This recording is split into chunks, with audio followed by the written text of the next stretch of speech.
a man said to me at work one day when he saw his bill. Now, I work in the emergency room, so this isn't as strange as if it had happened at Walmart, but this man came in because he legitimately had worms in his eyes and now had to pay thousands of dollars in medical bills. Capitalism has recently been failing us, and we need a new form of incentive if we want to continue to thrive. Forbes on July 2nd, 2020 explains the effect of capitalism on the environment has been detrimental, and people are struggling to make ends meet. We have blindly been ignoring a crisis of unethical production and business practices for, well, forever. Almost as well as I've ignored the 20 water bottles sitting on my dresser. We have fostered a capitalist society that incentivizes quick, disposable products and prioritizes monetary gain. I mean, it's not even that hard to reuse things. For the sake of the environment, I've been reusing the same 3 tampons for years. I just hang them up, let them dry out, and we're good to go for next month. But capitalism can be so good if we all stop being dumb. That's the thesis.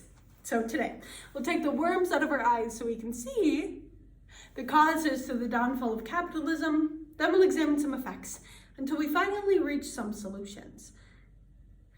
When we examine the issue of lacking social good from a company, we first need to examine the incentive for that company to act.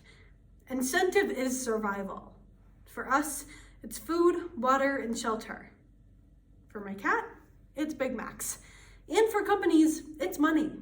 Nobel Prize-winning economist Milton Friedman explained in his 1970 essay, "A company is a separate entity whose only responsibility is to make a profit to further serve its consumers." Just like my pimple-popping BFF, it is imperative that we dig deep and only support companies that don't suck. Because we as consumers have the power to decide what they do. Unless you're trying to get the McRib back. This is hopeless. But that brings us to the discussion of social responsibility. Investopedia on March 21st, 2021 defines social responsibility as a company who maximizes value in a way that benefits society. In other economic models, communism, the issue is incentive. Communism is great for providing social good, and that would be great if people weren't the way we are. We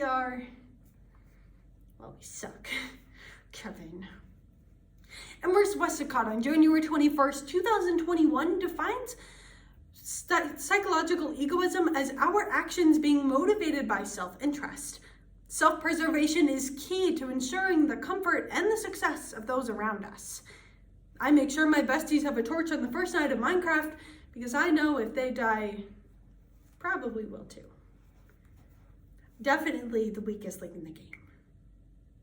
We want to live in a world in which helping is obligatory. Stanford University found in the former USSR, over 50% of laborers admitted to drinking on the job, and 40% admitted to getting a second job to obtain more wealth.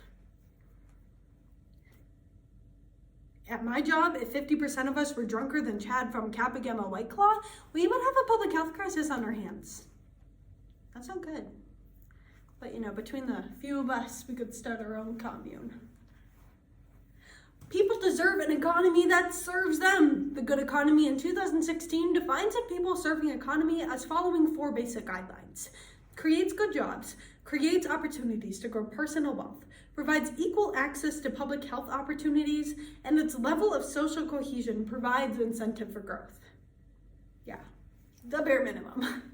For those of you who actually passed economics in high school, you would know that our current economy doesn't quite do this. Like at all. I barely passed economics in high school, and that, my friends, is why I'm super qualified to give this speech today. But Judge, hear me out. If I were to throw a pen at you every time you write a negative critique on my ballot, this is theoretical, calm down.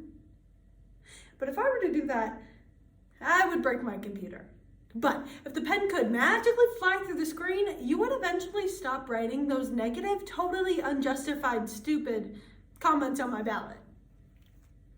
Or you report me or something, but don't do that, please. But we can apply that same logic to our buying decisions. If a company isn't acting a way that's socially responsible, having a theoretical pen thrown at them would be a pretty good deterrent for being sucky. In a capitalist economy, consumers have all the power. And I know, Amanda, that sounds very Jeffrey Bezos of you. I know, I get it, but seriously, don't underestimate the power of a consumer.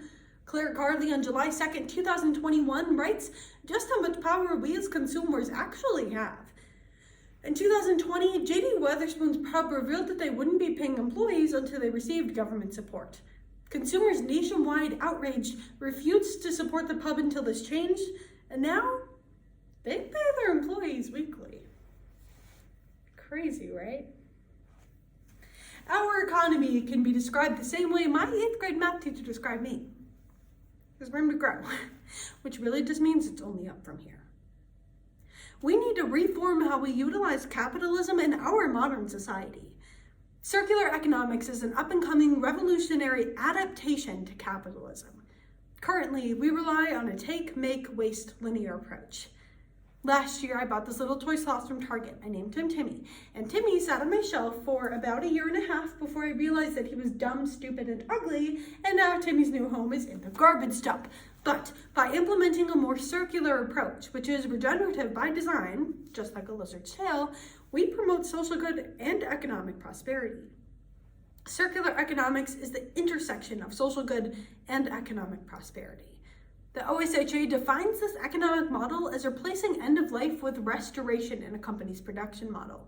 The Ellen MacArthur Foundation explains circular economics is founded on 3 principles: designing out waste, designing for durability and reuse, and regenerating a natural supply of resources. For companies, material costs decrease dramatically. For high-use goods, such as household cleaning products or food packaging materials, we can expect an annual savings of $750 billion globally. For consumers, an estimated $3,000 of discretionary income is expected to increase per household annually. Circular economics is expected to save 250,000 lives that otherwise would be lost to air pollution by 2050, and, of course, the environment would flourish under this new model. In the time it takes us to yeet around the sun, we destroy $40 billion worth of land. But just like those little libraries popping up everywhere in the suburbs, this new model gives to the land as we take and decreases what we take at all. I will include a link attached to this video of a pamphlet of resources for you to send in companies that you would like to see implement more circular methods of production in their business models. And if you don't do it, you're just a bad person. So I don't know how to help you. We can create an economy built to serve us. Boycott companies that are not demonstrating social responsibility and encourage those companies to implement more circular methods of production in their business models. For the man in the emergency room, he firsthand experienced the downfall of capitalism. So much so that the bank came and beat him up and his entire family left him. I'm just kidding, I don't know that. But maybe. Probably not though. We can create an economy built for us. And maybe then we can take the worms out of our eyes and our hearts and change.